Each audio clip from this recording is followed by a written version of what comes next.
Using prime factors to compare numbers. Once numbers are factored, it's possible to compare them on the basis of their common factors. Three such comparisons are relatively prime, greatest common factor, and least common multiple.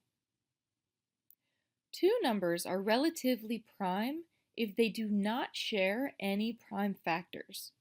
Even numbers cannot be relatively prime to one another since they share the factor of 2.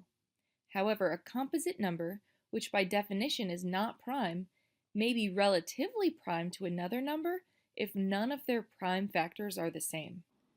Which pair of numbers is relatively prime?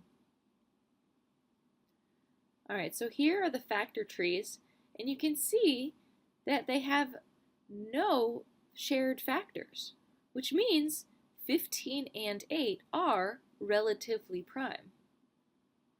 Here are the factor trees for 15 and 70, and as you can see, they share a 5. Since the factor 5 is shared, 15 and 70 are not relatively prime. Which pair of numbers is relatively prime? Here are the factor trees, and you can see that they both, 14 and 44, both have a factor of 2. They're both even numbers. Since the factor of 2 is shared, 14 and 44 are not relatively prime. Even numbers all share 2 as a factor, so they're not relatively prime to each other. Here are the factor trees for 38 and 57. As you can see, they both have 19 as factors. Therefore, they're not relatively prime. The greatest common factor, GCF, also known as highest common factor, HCF, is the largest factor that two or more numbers have in common. It's the product of all their common factors raised to the lowest power they appear in any of the numbers. The GCF of any group of numbers is never larger than the smallest of those numbers, since it has to be a factor of all the numbers.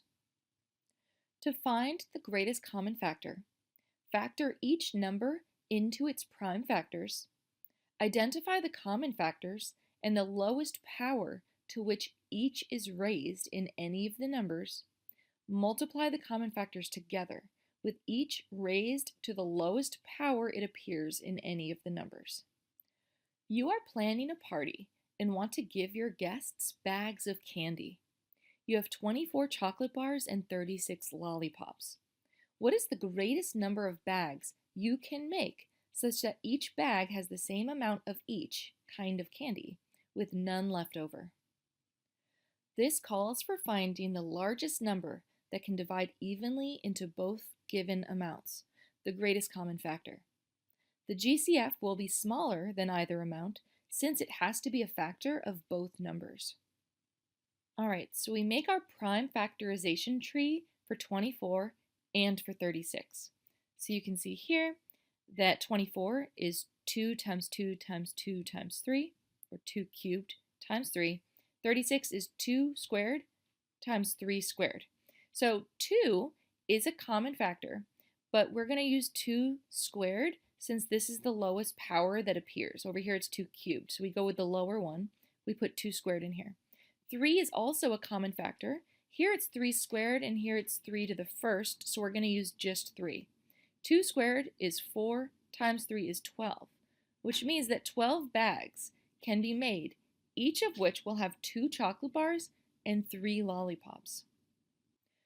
Knowing that we're able to make 12 bags, we can then equally divide the 24 chocolate bars and 36 lollipops into those 12 bags, yielding 2 chocolate bars per bag, because there's 24 chocolate bars divided by 12 gives us 2 per bag, and 3 lollipops per bag, because there's 36 lollipops divided by 12 bags gives us 3 lollipops in each bag. This problem can be modeled using bags and distributing the candy evenly. For example, if you made bags for 2 guests, then the candy would be distributed like this: 12 chocolate bars and 18 lollipops in each bag. If you made bags for 3 guests, you would divide the total amount of chocolate bars and lollipops by 3, and you see there would be 8 chocolate bars and 12 lollipops in each bag. If there were 4 bags, you divide the numbers by 4, and you see there are 6 chocolate bars and 9 lollipops in each bag. If you made bags for 6 guests, then the candy would be distributed like this: 4 chocolate bars and 6 lollipops in each bag. If you made bags for 12 guests, then the candy would be distributed like this: 3 chocolate bars and 4 lollipops per bag. Modeling is not the most efficient way to find the greatest number of bags, but it demonstrates how finding the greatest common factor provides an efficient method to determine the greatest number of candy bags that can be made. Find the greatest common factor of 12 and 16. On this slide, I'm going to go through making the trees, the prime factorization trees. Remember, the prime factors are 2, 3, 5, 7, and so on. All right, so 12 is divisible by 2. It's 2 times 6. 6 is divisible by 2. 2 times 3. And we are done. We have 2 times 2 times 3. We can rewrite that as 2 squared times 3. 16 is divisible by 2. 2 times 8. 8 is divisible by 2. 2 times 4. 4 is divisible by 2. 2 times 2. And we are done. So this is 2 times 2 times 2 times 2, which is 2 to the 4th. So let's go to the next slide to see what the greatest common factor is. Okay, so you can see that 2 is the only factor they have in common. This one has a 3, but this one doesn't, so we ignore the 3.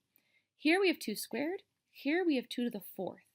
We take the lowest power. So 2 squared is the greatest common factor between 12 and 16, which is 4. Find the greatest common factor of 60 and 72. All right, so I'm just going to go ahead and write my lowest prime numbers. Probably won't need more than that. 60 is divisible by 2. It's 2 times 30. 30 is divisible by 2. 2 times 15. 15 is not divisible by 2, but it is by 3. So we get 2 times 2, 2 squared, times 3, times 5. All right, 72 is divisible by 2. What is 72 divided by 2? So we got 2 into 7 is 3 times, 6, 1, 12, 6, 36. 36 is divisible by 2, and that is 18.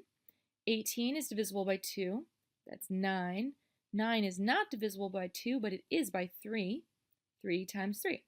So we have 2 times 2 times 2, so that's 2 cubed times 3 squared.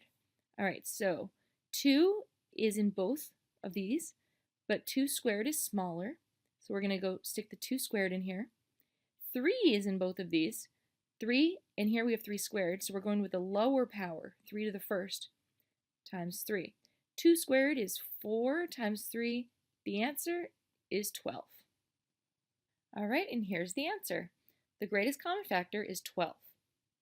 The 2 squared and 3 and 60 are the lowest powers of 2 and 3 present in the numbers, so they are factors of the greatest common factor. 5 is not a factor of 72, so it is not a factor of the greatest common factor. Find the greatest common factor of 36 and 90. All right, so we have our prime numbers here, 2, 3, 5, 7. 36 is divisible by 2, that's 18. 18 is divisible by 2, 9. 9 is not divisible by 2, move on to 3, yes. 3 times 3, and we are done.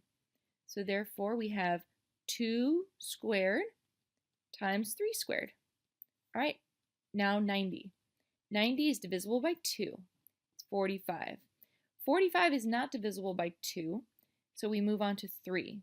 45, is it divisible by 3? Well, 4 plus 5 is 9, which is divisible by 3. So yes, it is. I could probably do this in my head, but let's do some long division. 45 divided by 3, 1, we got the 3, 1, 15, 5. The answer is 15. So 45 divided by 3 is 15, and 15 is divisible by 3, 5. So we have 2, 3, 3, and 5. So that's 2 times 3 squared times 5. All right, now there's a 2 in both, but this is the lower 2. So we're putting 2 to the first power here. We have a 3 squared in both. Put that in there. 5 is not over here, so we don't even think about it. 3 squared is 9 times 2, 18 is our greatest common factor. And there you have it. The greatest common factor is 18. A multiple of a whole number is the product of the number and any non-zero whole number. A multiple that is shared by 2 or more numbers is a common multiple. So multiples of 6 include 6, 12, 18, 24, and so on. Multiples of 14 include 14, 28, 42, and so on. The smallest common multiple of 2 or more numbers is the lowest common multiple, the LCM, of those numbers. This is also called the least common multiple. The LCM will always be at least as large as the largest of the given numbers, since it has to be a multiple of both. The lowest common multiple of 6 and 14 is 42. So if you list all the multiples of 6 and all the multiples of 14, what's the lowest number that's in both lists? That's the lowest common multiple. It would have been easy to miss that 42 was the lowest common multiple in that case. As the numbers get larger and the lists of multiples get longer, finding the lowest common multiple in this way is both time-consuming and unreliable. You may miss the lowest common multiple when comparing the lists of multiples. The faster, more reliable method is based on prime factorization. First, factor each number completely. Write each factor as a base raised to an exponent. Identify the common factors. Write the common factors raised to the highest power to which they appear in either number. Multiply those factors together to find the lowest common multiple.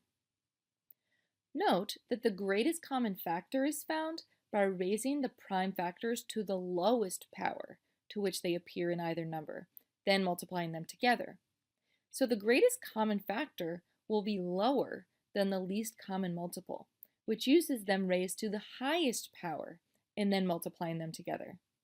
The greatest common factor will be no larger than the smallest given number, while the least common multiple will be no smaller than the largest given number. The words greatest and lowest may be confusing in that the greatest common factor will always be equal to or lower than the lowest common multiple. That can seem backwards. Just keep in mind that the reason for that is that multiples can be infinitely large, so you're looking for the lowest of them. It may be helpful to think of the lowest common multiple as the first common multiple, the first of infinitely many common multiples. Factors are limited in size, so you're looking for the largest of them. Find the lowest common multiple of 6 and 8.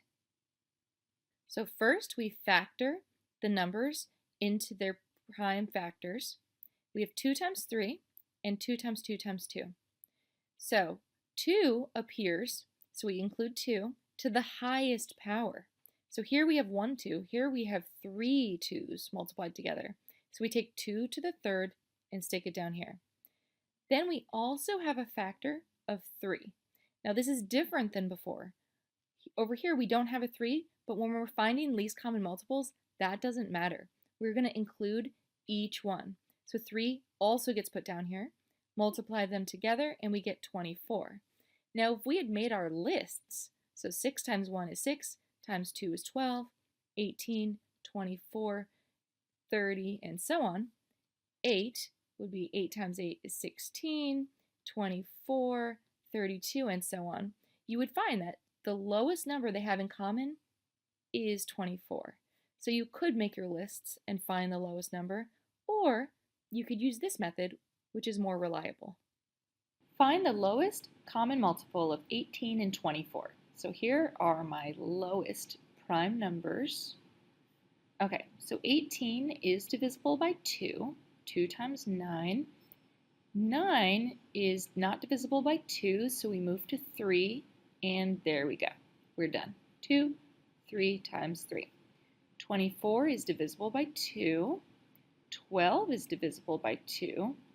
6 is divisible by 2. And then we're done.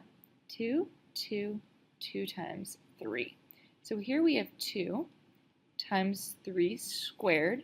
Here we have 2 to the third times 3. So our least common multiple is going to have a 2 in it, but to the highest power, to the third. And it's going to have 3 in it, and the highest power is squared. So 2 to the third is 8. 3 squared is 9. The answer is 72. All right, and here is the answer, 72.